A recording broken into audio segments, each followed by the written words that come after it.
ஓம் சாந்தி 24/1/24 சாகார முரளி. இன்று சிவ பகவான் கூறுகிறார், இனிமையான குழந்தைகளே, ஆத்ம அபிமானி ஆகுவதற்கான பயிற்சி செய்யுங்கள். அப்போது விகார எண்ணங்கள் பறந்துவிடும். தந்தையின் நினைவு இருக்கும். ஆத்மா சதோ பிரதானம் ஆகிவிடும். கேள்வி: உலகத்தின் மனிதர்களுக்கு எந்த வழியை பற்றி முற்றிலும் தெரியாது? பதில்: தந்தையை சந்திப்பதற்கான மற்றும் ஜீவன் முக்தி அடைவதற்கான வழி யாருக்கும் தெரியாது. அமைதி அமைதி என்று மட்டும் சொல்லிக் கொண்டிருக்கிறார்கள். மாநாடுகள் நடத்தி கொண்டிருக்கிறார்கள்.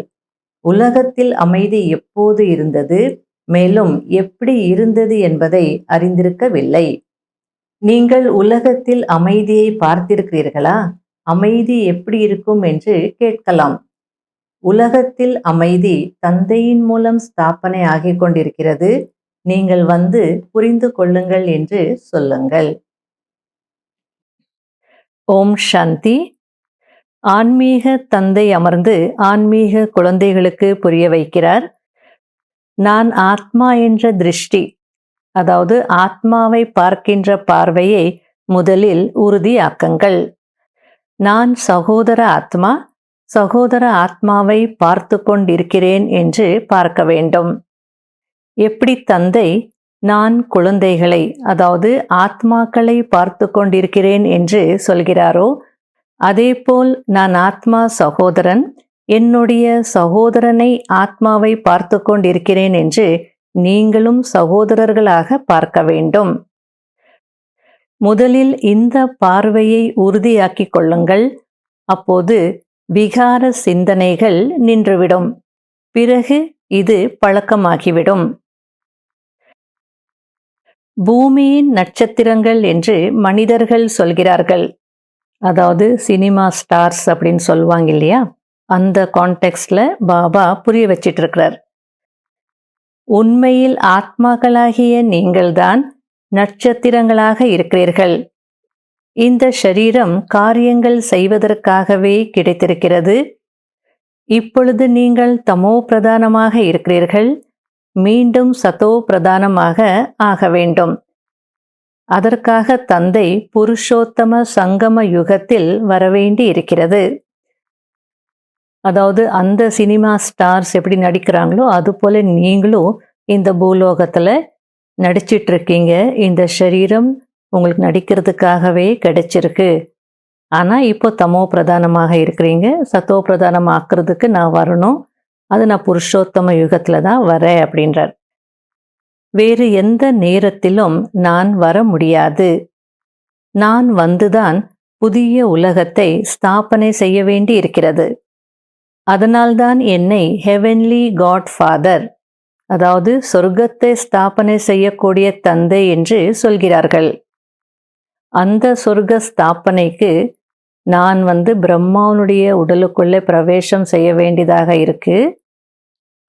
பல பிறவிகளின் கடைசி பிறவியிலும் கடைசியில் இந்த பிரம்மாவிற்குள் பிரவேசம் செய்கிறேன் என்று தந்தை கூறுகிறார்.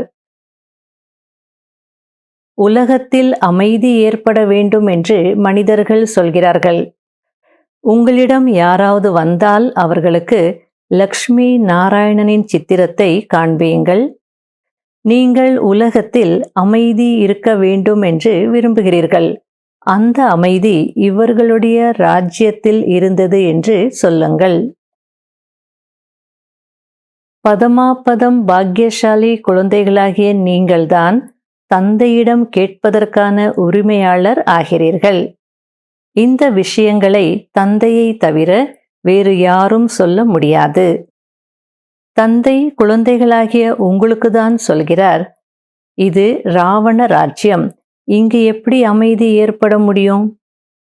ராவண ராஜ்யத்தில் அனைவரும் தூய்மையற்றவர்களாக இருக்கிறார்கள். எங்களை தூய்மையாக்குங்கள் என்று அழைக்கிறார்கள். ராமராஜ்யம் மற்றும் ராவண ராஜ்யத்திற்கு எவ்வளவு வித்தியாசம் இருக்கிறது? அதாவது இந்த இடத்துல நாம புரிஞ்சுக்க வேண்டிய விஷயங்கள் என்ன அப்படின்னா, பக்தி மார்க்கத்துல 4 விதமான ராமர்களை பற்றி சொல்லியிருக்காங்க. ஒரு ராமர் தசரதருடைய மகன் ராஜா ராம்.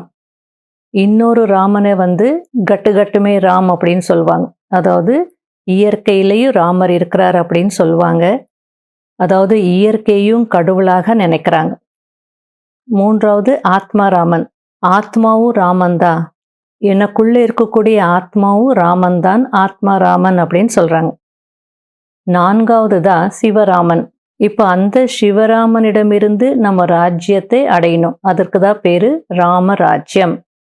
மற்றபடி உலகத்தில் அவங்க எந்த ராஜ்யத்திற்கு ராமராஜ்யம் அப்படின்னு சொல்கிறாங்களோ அங்கே ஒன்றும் அமைதி இருக்கிற மாதிரி தெரியலையே. அங்கே தான் எல்லாம் ராமாயணம் நடந்தது. ஆகையால் இந்த விஷயங்களை நம்ம தெளிவாக புரிஞ்சுக்கிட்டு மற்றவங்களுக்கும் புரிய வைக்கணும். இவர்களுடைய ராஜ்யத்தில்தான் உலகத்தில் அமைதி இருந்தது. அங்கு வேறு எந்த தர்மமும் இல்லாமல் இருந்தது என்பதையும் புரிய வையுங்கள். 2 கை தட்டினால் தானே ஓசை. ஒரே தர்மம் இருக்கும் போது அங்க எந்த பிரச்சனையும் இருக்காது. உங்களுடைய இந்த பேட்ஜ் கூட நிறைய சேவை செய்ய முடியும். இது அனைத்தையும் விட மிக சிறந்ததாகும். அதாவது படங்கள் வச்சு எக்ஸ்பிளைன் பண்ணலாம், கோர்ஸ் புக் வச்சு எக்ஸ்பிளைன் பண்ணலாம், சென்டர் கூட்டிகிட்டு எக்ஸ்பிளைன் பண்ணலாம். இது அப்படி கிடையாது.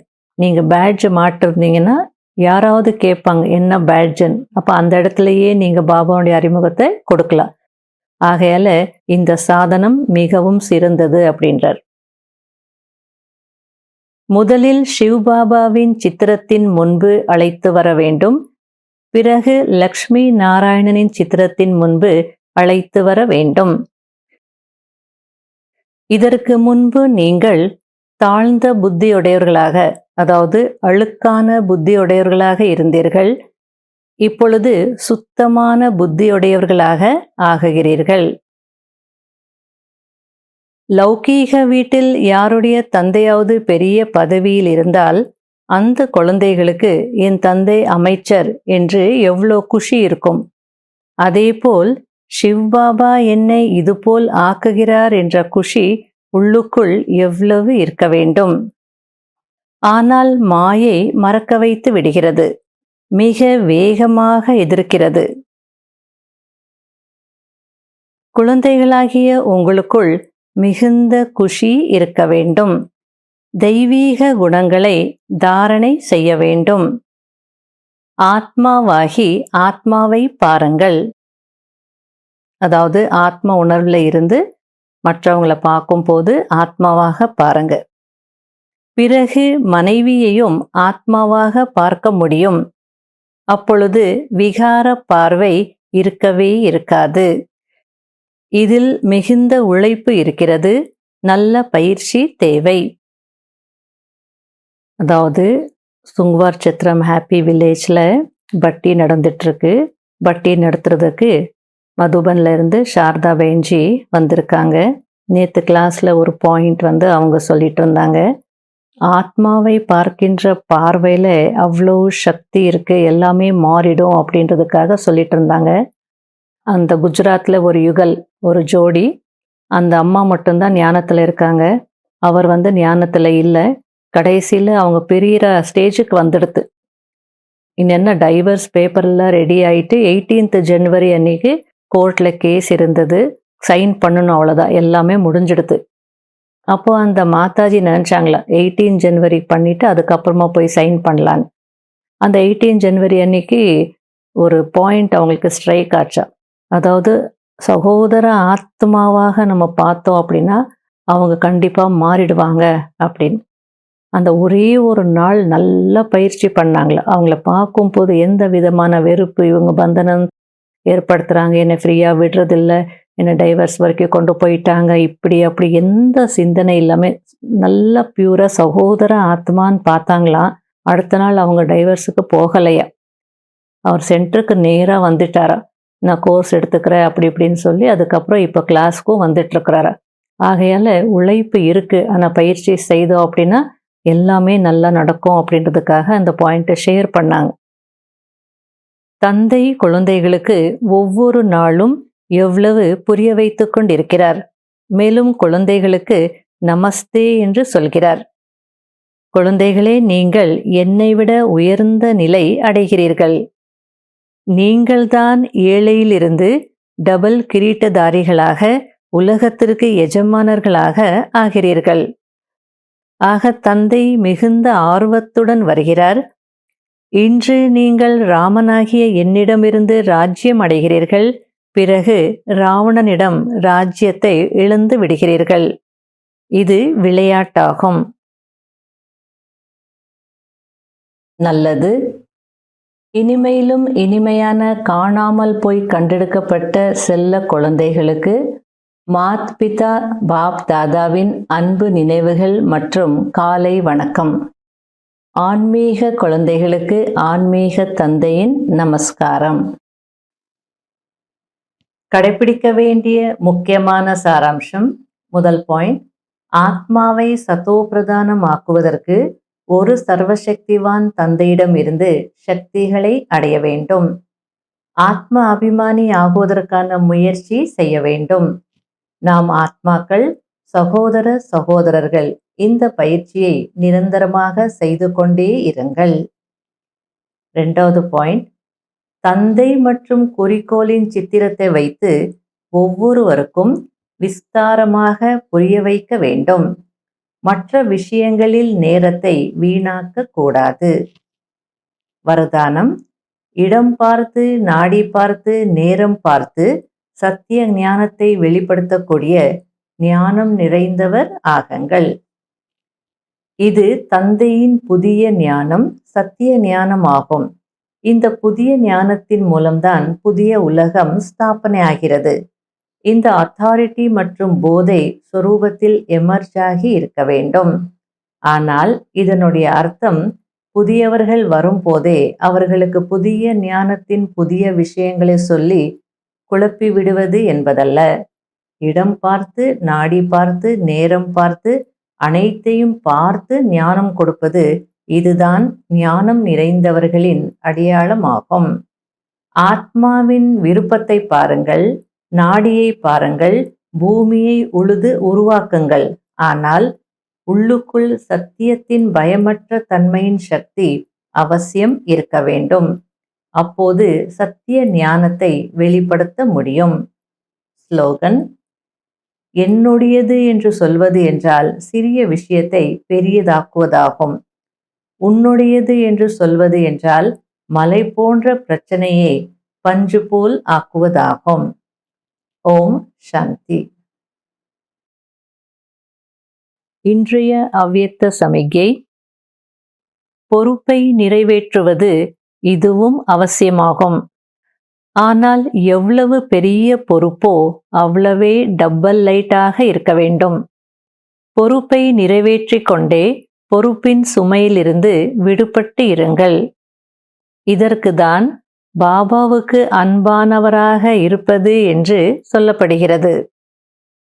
என்ன செய்வேன், நிறைய பொறுப்பு இருக்கிறது என்று பயப்படாதீர்கள்.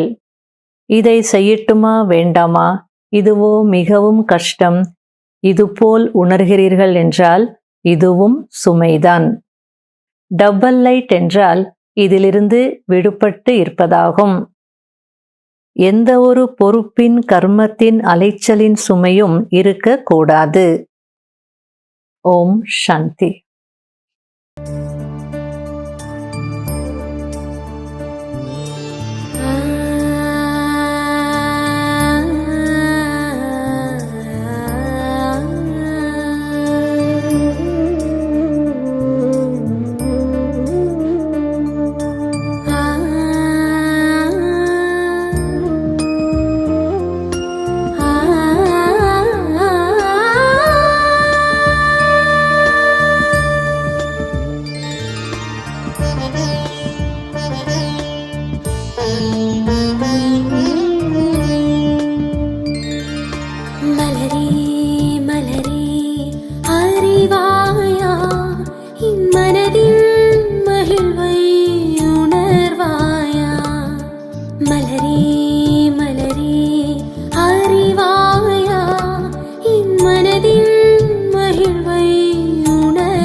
எண்ணி நான் அறிந்தேன், ஆத்மாவாய்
शान्ति ॐ शान्ति ॐ शान्ति ॐ शान्ति ॐ शान्ति மலரே மலரே அறிவாயா இம்மனதின் மகிழ்வை உணர்வாயா என்னை நான் அறிந்தேன் ஆத்மாவை உணர்ந்தேன் என்னை நான் அறிந்தேன் ஆத்மாவை உணர்ந்தேன் பரம தந்தை சிவனின் தியான தரிசனம் பரம தந்தை சிவனின் தியான தரிசனம் இது உலகுக்கோர் ஆன்மீக விமோசனம் இது உலகுக்கோர் ஆன்மீக விமோசனம் ஓம் சாந்தி ஓம் சாந்தி ஓம்